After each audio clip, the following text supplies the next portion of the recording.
Olá Mariela, eu tenho uma dúvida. Quando você está falando em público, tem algum tom de voz que se deve usar, deve se preferir manter a voz em que tom? Mais alto, mais baixo, para não incomodar?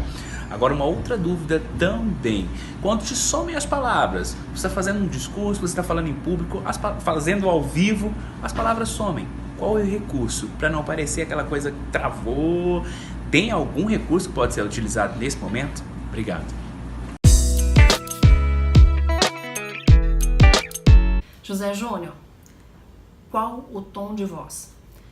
Primeiro tem que ter um autoconhecimento. Você tem que se ouvir algumas vezes num vídeo, ou se ouvir palestrando, ou se ouvir numa entrevista para saber qual é o tom de voz adequado. Mas também tem a propriocepção.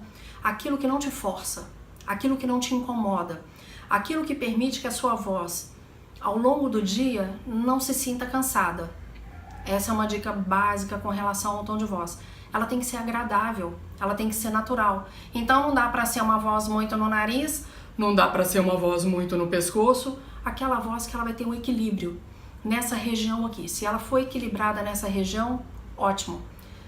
Há alguns ajustes que devem ser feitos, mas o melhor é procurar um otorrinolaringologista e um fonoaudiólogo especialista em voz para que ele possa adequar melhor a voz se não estiver tão adequada, tá bom? O outro ponto, quando somem as palavras, o que eu faço para não parecer que travou? Vai depender da situação, José. Se você estiver fazendo uma entrevista, ou se você estiver sendo entrevistado, vai depender do tempo que você tem. Você tem que ter uma agilidade no pensamento. E aí, sumiu aquela palavra, tenta buscar uma outra. Mas pensa sempre no seguinte, antigamente as pessoas tinham que ser super pessoas à frente de uma câmera ou numa apresentação, numa palestra. Hoje não tem mais isso. Seja natural. Isso gera muito mais credibilidade. Sabe aquela assim, a voz falhou, saiu como se fosse uma gagueira. Se aquilo não impedir que o resto venha, ok. Busque alternativas. Está numa palestra, brinque com aquilo. Pode até falar, esqueci, estava falando de tal coisa. As pessoas te ajudam, mas seja natural. Isso é o principal.